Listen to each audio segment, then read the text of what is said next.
Astelehen on guztioi, etxebizitza alorrean hasiko gara gaurkoan. Gaur aurkeztu du Eusko Jaurlaritzak Euskal Autonomia Erkidegoan eremu tentsionatu izendatu daitezkeen udalerrien zerrenda eguneratua.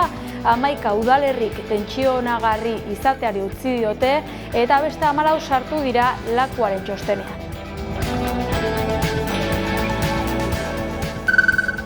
Naizen adingabe transexualen familien elkarteak ohartarazi du haur transexualen aurkako eskola jazarpenak eta gorroto delituek gora egin dutela. Haur eta gazte transexuali buruzko Naizen nazioarteko lehenengo biltzarra egingo dute gaur eta bihar artean Bilbon.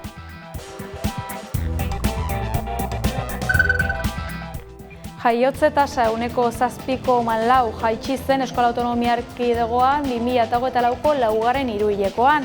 Eustaten arabera 2024ko laugarren hiruhilekoan 3.232 haur jaio ziren Euskal Autonomia Erkidegoan, aurreko urteko aldi berean baino 7,4 gutxiago.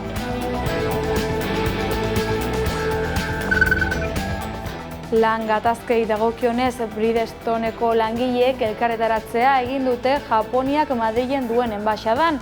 Bizkaia, Kantabria eta Burgosen dituen lantegietako langileek egin dute elkarretaratzea.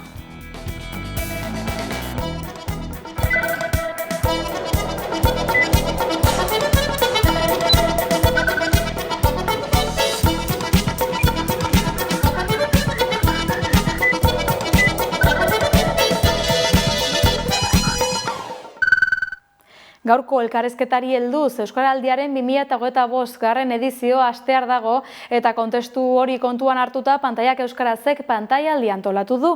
Ekimen honen inguruan solasean aritu da Alex Aginalgalde, kultur elkarte honetako kidea aktualitate solasaldian. Kaixo guztioi eta ongi etorri. Gaurkoan aktualitate solasaldian Euskarak ikusentzunezko pantaietan duen espazioari buruz arituko gara hizketan. Izan ere, Euskaraldiaren 2025ko edizioaren atarian gaude eta honen harira Pantaiak Euskaraz elkarteak pantaialdia egitasmoa antolatu du. Astearte honetatik aurrera martxan izango dena. Eta honi buruz hitz egiteko, Amekako platoan daukagu Alex Aginagalde Pantaiak Euskarazeko kidea. Arratsalde on eta mila esker etortzeagatik. Baita zurira. Esan bezala, Euskaraldiaren harira antolatu duzue Pantaiak Euskarazetik pantaialdia, konta iguzu zertan datzan egitasmo hau?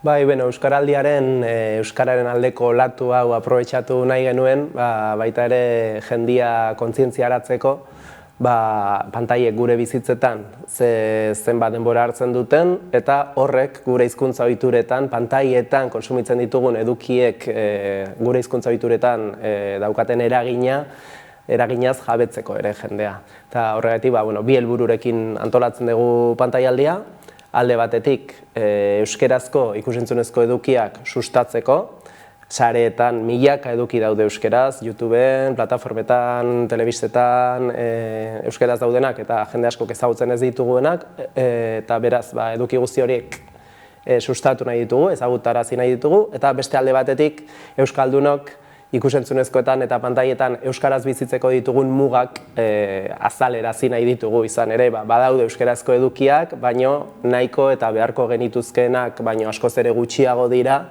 pantaietan ere euskaraz bizi ahal izateko. Konta iguzu zein modutara parte har dezaketen herritarrek pantaialdian eta ze prozesu eraman beharra duten aurrera? Bai, lehenik eta behin izena emateko pantaiakeuskaraz.eus/pantaialdia helbidean, badago izena emateko formularioa, eta izena ematen duten pertsona guztiei bidaliko zaizkie asteko agenda proposamena, 10 egunetako agenda proposamena, 10 egun hauetan pantaietan euskeraz bizirauna ahal izateko hainbat adibide edo gomendiorekin, eta bestetik euskerazko baliabide digitalen kutxa edo zerrenda bat, baliabide digitalak biltzen dituena, non euskeraz sareetan eta plataformetan eta aurki daitezken euskerazko eduki guztiak biltzen dituen halako zerrenda edo baliabide kutxa da, pixka bat bizirauteko, euskeraz bizirauna izateko 10 egunez pantaietan, guzti hori jasotzen duena.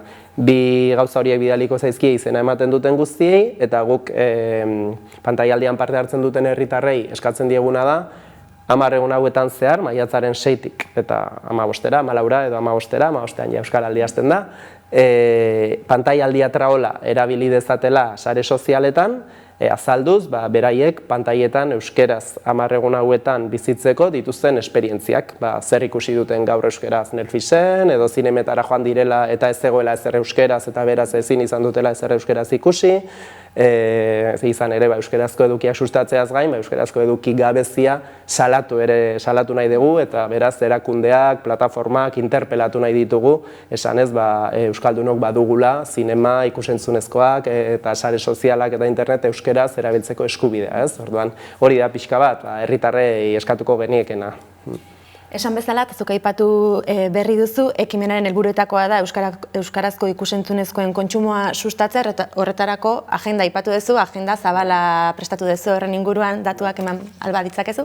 Bai, esate baterako pantailaldiaren hasierako ekimen nagusia izango da bihar asteartea, maiatzaren 6an, arratsaldeko 7:30 Bilboko kafe antzokian, Bilboko kafe antzokiarekin elkarlanean eta azpitituluak.eus lantaldearekin elkarlanean, Nikap izeneko filme irlandarra, Ipar Irlandako hip-hop hirukote bati buruzkoa dena eta mundu mailako fenomenoa bihurtu dena. Momentu honetan Nikapek talde horrek, hip-hop talde horrek munduko birak egiten ditu eta sarrerak mendikan eta abendura arteko sarrera guztiak estatu batuetan eta munduko hainbat tokietan agortuta daude, ez? Benetako mundu mailako fenomenoa bilakatu da film hau, filminen ikus daiteke, eta azpitituluak.eusi esker lortu dute hitzarmena filminekin pantailaldian zehar eta euskaraldian zehar hainbat herrietan film hau eman ahal izateko euskerazko azpidatziekin, beraiek azpitituluak.euseko voluntarioek egindako azpidatziekin. Orduan, lehenengo saio hau izango litzateke bihar astearteaz azpiterrietan Bilboko kafe antzokian, Nikapeko emanaldi hau, Patxo Larrinoa pantaiak euskerazeko kideak egingo du aurkezpen txiki bat, pantailaldiaren testu inguruaz, eta gero Patxi Gaztelumendi azpitituluak.euseko kideak ere azalduko du ekimena zertan den, eta gero filma euskerazko gaelikoz eta inglesez, eta euskerazko azpidatziekin ikusteko aukera egongo da. Hori izango da biharko lehenengo ekitaldi hori. Eta lehenengo ekitaldi hau eta gero beste hainbat, beste zita batzuk ere baditugu. Bai, badaude, egunez egun hainbat gomendio egiten ditugu, esate baterako, egun batean gomendioa da, berriaren ikusgelan, bideo batzuk ikustea, egunerokotasuneko gai ezberdinen inguruan. Beste egun batean, argiaren dokumentalen kanalean, badaude dokumentalak zein antzezlanak euskeraz, eta orduan horietako bat ikustea izango da gomendioa. Beste egun batean, zer non ikusi aplikazioan sartu eta bertan euskerazko eduki bat aukeratu eta horko zerbait kontsumitzea. Iganderako adibidez, protestarako edo tartea utzi dugu, agendako iganderako proposamena da, zinementara joan eta zure herriko zinema komertzial horretan euskerazko ezer eskaintzen ez baldin badute, hizkuntza eskubideen behatokian salaketa jartzea, euskararen telefonoa.eus elbidea erabiliz, salatzea, nire herriko zinemara joan naiz, eta 15 filme zeunden karteleran, eta euskeraz ez zegoen ezer, ez? Egia da egun hauetan, badugula faisaien irla euskeraz, hainbat zinemetan, beraz, esperientzia positiboa ere izan daiteke, igandean zinemara joan, eta zure zineman hori ikusteko aukera dakazu, badago baita ere, zinema euskeraz programaren bitartez, aurrentzat bikoiztutako film bat, hainbat zinemetan, Inka Gerlaria, usteat, deitzen dela. Orduan, bi filme badaude hainbat aretoetan ikusgai, baina areto gehienetan 0 filme egongo dira euskeraz ikusgai igandean, eta beraz, salaketa jartzea izango da planteamendua. Euskarazko ikusentzunezkoak kontsumitzea ez ezik, hauek berauek sortzeko erronka ere luzatu diezu herritarrei pantailaldi honetan?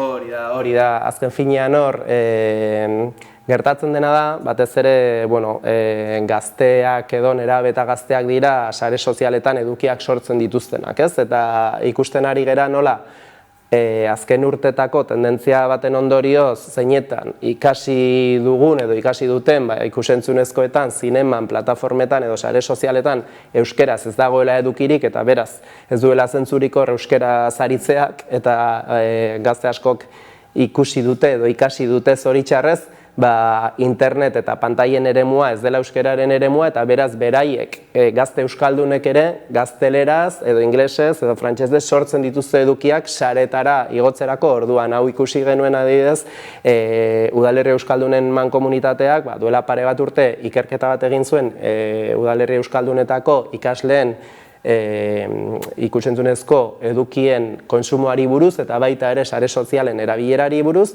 eta hor ikusi zuten Udalerri Euskaldunetan euskeraz bizi diren gazteen artean ere soilik 3%ak igotzen zituela edukiak euskeraz sare sozialetara. Beraz, hori oso arriskutsua da, ez? Sare sozialen eremua eta pantaien eremua ja gazteleraren, inglesaren, frantsesaren, beste hizkuntza batuen eremua dela barneratzea, hori oso kaltegarria da euskararen etorkizunerako. Horregatik, pantaialdian zehar ere, ariketa hau egin nahi dugu, jende animatu sare sozialetan euskeraz sortzea edukiak, gaztelera sortzeatik edo inglesez sortzeatik batzuk uste dute askoz ere oihartzun handiagoa izango dutela, baina euskeraz sortzeak ere balio erantsi bat dauka, zure herri nortasuna zabaltzen ari zera, eta horregatik zure hizkuntzari bultzada ematen ari zera baita ere, interneten eta munduan ikus dadin hemen herri hizkuntza komunitate bat dagoela, herri bat dagoela, eta horregatik erronketako bat da 10 egun hauetan gutxienez edukiak soilik euskeraz sortzea sare sozialetan. Eremu digital honi dagokionez, zer nolako garrantzia dauka espazio horrek euskararen ez biziraupenean bakarrik baizik eta erabilera sustatzeari dagokionez? Erabateko garrantzia. Esate baterako 2013an Andres Korna izeneko matematikalari eta hizkuntzalari hungariar batek ikerketa bat egin zuen, mundu mailako ikerketa bat, eta munduko 7.000 hizkuntzetatik soilik 5% dagoela interneten izan zen ikerketa horren emaitza. Eta ikerketa horren ondorioetako bat, edo berak aurreikusten zuena ondorio bezala zen, interneten ez dauden gainontzeko 185 horiek epe ertain edo luzera hil egingo direla, hizkuntza horiek hil egingo direla. Beraz, gaur egun saretan eta pantaietan ez bazaude ez zara existitzen, ez hizkuntza bezala, ez kultura bezala. Horren inguruan ere, esate baterako Gaizka Aranguren Nafarroako ekoizleak eta telebistako aurkezleak eta aipatu zuen Jakin aldizkarian bota zuen halako esaldi potolo bat zela, gaur egun postmodernitatearen garaian hizkuntza eta kulturaren transmisiorako bitarteko hegemonikoa pantaiak direla, ez? Garai batean sutondoko ipuinak eta kontakizunak izan zitezken, eta gaur egun hizkuntzaren eta kulturaren transmisio hori maila oso handian pantaien bitartez egiten da, eta beraz pantaietan ez dagoen hizkuntza eta kultura hil egingo direla. Esaten zuen, ez? Eta, egia esan pixka bat katastrofikoa da horrela esatea, ez? Baina, errealitatetik eta egitateetatik nahiko gertu dago, ikusten ari gera hizkuntza txiki asko nola ari diren galtzen ez direlako iritsi saren eremu horretara, eta beraz, erabateko garrantzia du euskararen normalizaziorako ere pantaietan indartsu eta saretan indartsu egoteak, ez? Horrek ere prestigio soziala ematen duelako, ez? Euskara zinemetan baldin badago, euskara interneten baldin badago, euskara Netflixen baldin badago, horrek prestigio ematen dio euskarari eta euskararen normalizaziorako oso garrantzitsua hori. Pantaiak euskaraztik egiten dituzen egitasmoetara itzuliz, lehenago aipatu dituzu pantaialdiaren lehen edizioan izan zenituzten zifrak eta parte hartzen maila. Emaitza horiekin gustora gelditu zineten, aurten ere zifra horietara iristea espero duzue, edo zifra horiek pasatzea zakitza aurreikuspen optimistako tezareten? Gustatuko litzaiguke duela 2 urteko 500 parte hartzaile horietara iristea. Momentu zehundaka batzuk eman dute izena, baina 500-etik gertu gaude, baina ez gera iritsi oraindik, orduan jendeari deia egin nahiko genioke, garaiz daudela, pantaialdia helbidean izena eman, eta eskatzen dugun bakarra dela pantaialdia traola erabiliz, astean zehar, 10 egunetan zehar euskeraz bizitzeko ahalegina egitea, eta horren inguruko bizipenak saretan partekatzea, eta gainera horren truke jasoko duela agenda proposamen bat, eta euskerazko baliabideen kutxa edo zerrenda bat oso baliagarria izango dena euskeraz bizitzeko sareetan. Orduan ez bairik gabe, gainditu nahiko genuke 500 pertsonako kopuru hori, baina hurrengo egunetan ere izena emateko aukera zabalik dago. eta horixe bai. Gaurko hemen utziko dugu gure elkarrizketa, baina hortxe dute herritarrek gonbita luzatuta pantailaldian parte hartzeko, esan bezala, astearte honetatik aurrera, maiatzak 14ra arte. Alex Aginagalde, mila esker gurera etortzeagatik. Mila esker zuei gonbidapenagatik. Gaurko albistei dagokionez, nazen konzentrazio esparruetara deportatutako euskal herritarrak omendu ditu Jaurlaritzak. Euskal deportatuen kopurua 253koa da. Horietatik 113 hil egin ziren, 125 salbatu eta ez da ezaguna zer gertatu zitzaien beste 15. Aitortza ekitaldi hau biktimen familien eta gertaera horren memoria berreskuratzeko lan egiten duten elkarte mugimenduaren eskariaren emaitza da. Hego Euskal Herriko 253 pertsona nazismoaren konzentrazio esparruetara deportatu zituzten 1940 eta 1955 artean. Horietako 113 bertan hil ziren eta bizirik atera zirenetako asko osasun arazo larriakin irten ziren askapenaren ondoren heriotza goiztiarra izateraino. Bada Eusko Jaurlaritzak nazismoaren esparruetara deportatu zituzten biktima gogoratu ditu Irunen, askapenaren 80. urteurrena dela eta. Aitortza bateratua egiten diegu nazien konzentrazio esparruetara deportatutako pertsonei. Zor diogu beraiei, zor dizuegu senitartekoei, zor diogu gure buruari eta baita datozen belaunaldieri ere. Bizipen pertsonaletatik hasi eta deportatuen familiek aurre egin behar izan dieten egoerak ezagutarazi dituzte. Deportazioa ulertzeko gako nagusia jasotzen dituen proiektzioa ere erakutsi dute. Gertaera horren dimentsioa eta hori isilaraztea eta euskal gizartean bereziki ezaguna ez izatea eragin zuen testuingurua azalduz. Ekitaldiaren aretoko sarreran bestalde erakusketa badago ikusgai Kepa Ordokin memoria elkartearena, Bidasoa inguruko deportazio kasuei buruzkoa. Euskal deportatuen kopurua orotara 253koa da. Horietatik 113 hil egin ziren 125 salbatu eta ez da ezaguna zer gertatu zitzaien beste 15. Mauthausen izan zen euskal deportatu gehien izan zituen konzentrazio esparrua. Sozialistak, anarkistak, errepublikarrak edota abertzaleak. Nazien sailkapenean 3. maila zuen, gogorrenetakoa, bertara bidaltzen zituzten eta komatxoak zabaltzen ditut, bereziki arriskutsuak diren etsai politikoak. Hori da hain zuzen, totalitarismoaren ezaugarri nagusietako bat, pluraltasuna ukatzea, pertsonen eta herrien askatasunaren kontra egitea. Aitortza ekitaldi hau biktimen familien eta gertaera horren memoria berreskuratzeko lan egiten duten elkarte mugimenduaren eskaria da. Deportazioaren biktimen 125 senide inguru esparru horretan lan egiten duten memoria elkarte, erakunde eta fundazioetako kideak batu dira Irunen.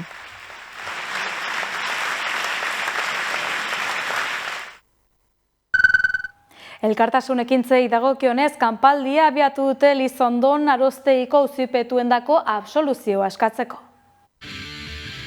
Igande honetatik aurrera maiatzak 4 Elizondoko Foruen plazan kanpaldia eginen da maiatzaren 19tik 23ra Arostegiako proiektu urbanistikoaren aurkako protestan parte hartzegatik epaituko dituzten Baztango 7 bizilagunen alde. Ekimena Arostegiako elkartasun batzordeak antolatu du eta larun batera arte iraungo du. Hitzaldiak, kontzertuak, bizikleta martxak eta laguntzakeinoak Bailara osotik antolatu dituzte. 2021an, kanpaldi batean parte hartzeagatik epaituko dituzte. 20 urteko espetxe zigorra eta 40 milioi euro baino gehiagoko kalte ordaina egotzi diete akusatuei. Talde kriminaleko kide izatea ere leporatzen zaie. Nafarroako gobernuak, Palazio Arostegia SMRi legez kontrako proiektu eta ekintza guztiak onartu dizkion bitartean, herritarrak babesik gabe utzi gaitu. Orain, lurraren defentsan egindako ekintza demokratiko batengatik zigortu nahi dituzte. Denera, 20 urteko kartzela zigorra eta 43 milioi euroko indemnizazio eskaera 7 lagunen gain paratu nahi dute. Derrigortze eta bortxa delituen akusazioarekin batera, talde kriminal bat osatzea leporatzen zaie. Epaiketa Nafarroako auzitegian izango da Iruñean eta egunero elkarretaratzeak egitea aurreikusten dira.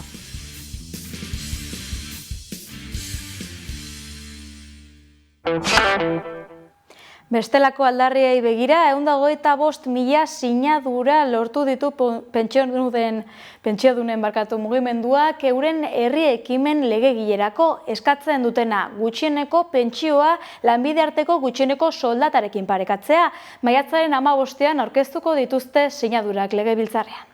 125.000 sinadura lortu ditu Euskal Herriko pentsiodunen mugimenduak geure herri ekimen legegilerako. Sinadurekin lortu nahi dutena gutxieneko pentsioa lanbide arteko gutxieneko soldatarekin berdintzea da. Urtearen hasieran ekin zioten hauek biltzeari eta maiatzaren 15ean eramango dituzte Eusko Legebiltzarrera. Asteburuan sinadura eguna delakoa egin zuten, hain zuzen, Araba, Bizkaia eta Gipuzkoako hainbat txokotan sinadurak biltzeko mailak jarri zituzten. Sindikatuek, gizarte erakundeek, emakume eta gazteen kolektiboek ere euren babesa helarazi diote ekimenari. Pentsiodunen mugimenduaren iritziz, zenbat eta sinadura gehiago izan, orduan eta aukera gehiago izango dute Eusko Legebiltzarrak proposamena kontuan hartzeko.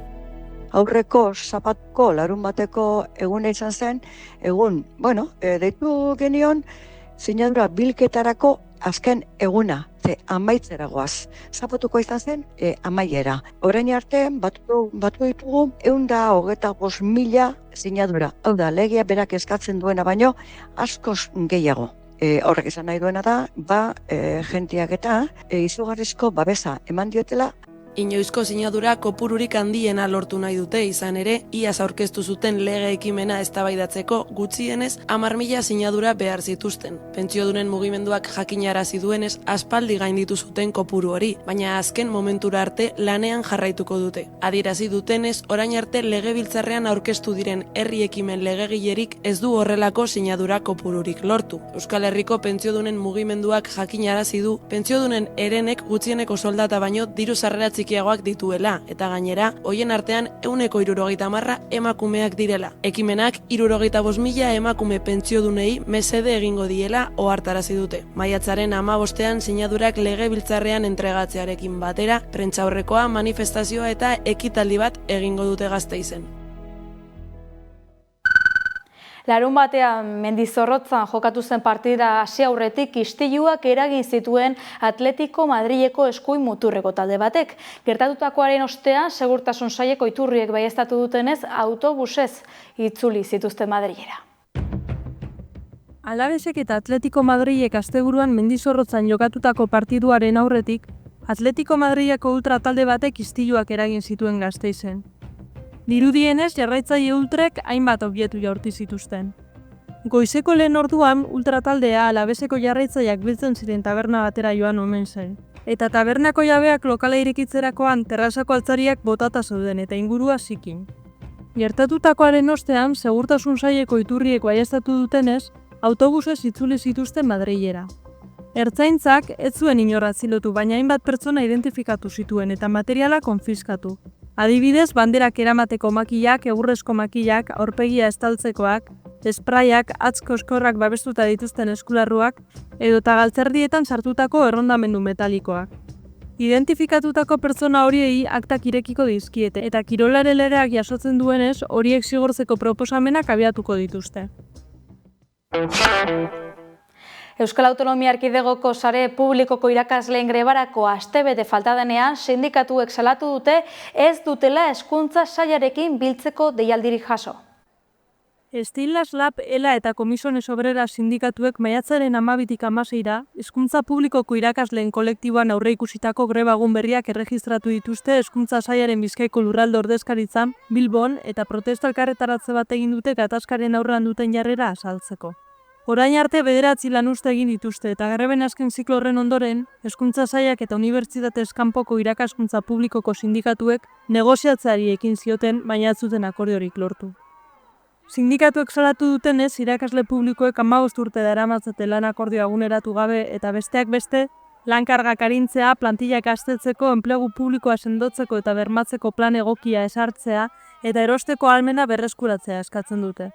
Horrekin batera lan osasuna, euskara eta hezkidetza bermatzeko neurriak proposatu behar direla nabarmendu dute. Larun batean, maiatzak 10 hezkuntza komunitateak kalera ateratzeko deiare egin dute. Manifestazioak egingo dituzte 5etan Donostian eta 6etan Bilbon eta Gasteizen.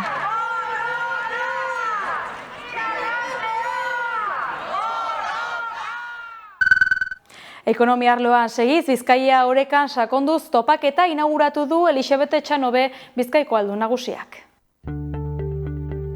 Bizkaia orekan sakonduz urteroko topaketa inauguratu zuen apirilaren 28an Elisabete Etxanobe Bizkaiko aldun nagusiak. Inoz baino gehiago Bizkaian alkarregaz egotea behar dugu. Erronkei alkarregaz aurregin eta aukera berriak eraikitzeko ahaleginak batzeko gai izango dana. Hori da Bizkaia orekan sakondu zen espiritua eta hori da jarraitu nahi dugun bidea. Elkarrekin eraiki leikegu Bizkaia lehiakorragoa, kohesionatuagoa eta oparoagoa. Bizkaia orekan sakonduz Bizkaiko Foru Aldundiaren ekimen estrategikoa da lurraldeko lehiakortasuna modu orekatuan sustatzeko helburua duena. Urteroko topaketa honek erreferentziazko foro gisa jarduten du eta bertan parte hartzen dute Bizkaiko udalerri eta eskualdetako industria eta zerbitzu aurreratuen sektoretako enpresen lehiakortasuna bultzatzen duten eragile eta erakundeek. Sare honetako kideek lankidetzan lan egiten dute tokian tokiko ekimenak definitzeko eta garatzeko.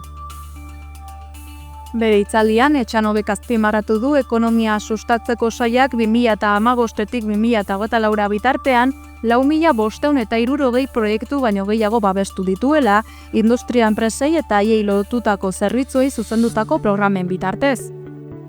Epe horretan, 140 milioi euro inguruko laguntzak eman dira Bizkaiko eskualde guztietan banatuta lehiakortasuna eta oreka territoriala sustatzeko helburuarekin. Era berean, aldun nagusiak nabarmendu du 2024 urtea izan dela laguntzen intentsitate handiena izan den urtea, 16,8 milioi euroko zenbatekoa gaindituz. Horrek esan nahi du 1% igoera izan dela 2023ko datuekin alderatuta eta 80% hazkunde metatua 2015-tik. 37 urte zaur zein helduei irribarre ateratzen lanean izan dira etengabe Pirritx Porrotx eta Marimotots. Larun batean euren lanaren aitortza jaso dute ordainetan bihotza zabalik eta sudurgorria jantzita 14.000 lagunen babesa jaso dute beken.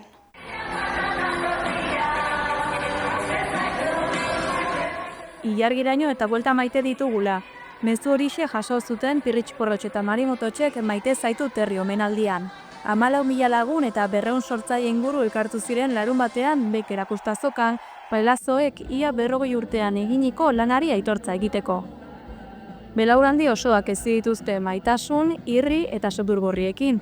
Koloretako Euskal Herriari eta munduari begiratzeko modu bat jaso dugu eta beraz baditugu 11 motibo pailazoi esker ona emateko. Maialen Lujanbiok maitasunaren manifestua irakurri eman dio hasiera ikuskizunari eta ostean hainbat disiplinatako artista eta lagunek pailazoen abestirik ezagunerak taularatu dituzte. Beste euskal pailazoak solbandeko abeslari gaztatarrak, draga artistak eta nola ez sudurgorriak jantzitako milaka herritarrek 17 urteotan egindako ekarpena aitortu diete. 2 orduren buruan txalo artean igo dira holtzara Pirritx Porrotx eta Marimotots. Eta segidan 14.000 lagunek sudurgorriak jantzita maite zaitu abestu diete pailazoei denek batera eta sentitu pentsatuekin elkarrekin dei eginez amaitu dute. Pirritx Porrotx eta Marimotots hunkituta eta eskertuta agertu dira Barakaldon jasotako maitasun keinuagatik. Bertaratutako guztiei eskerrak eman dizkiete eta hirukotea izan arren beren jarduna beti talde lanean oinarritzen dela nabarmendu dute. Gaurkoan, Sara Azurtzaren eta Olaia Ziarteren begietan abestiarekin agurtuko gara ongi izan eta bihar arte.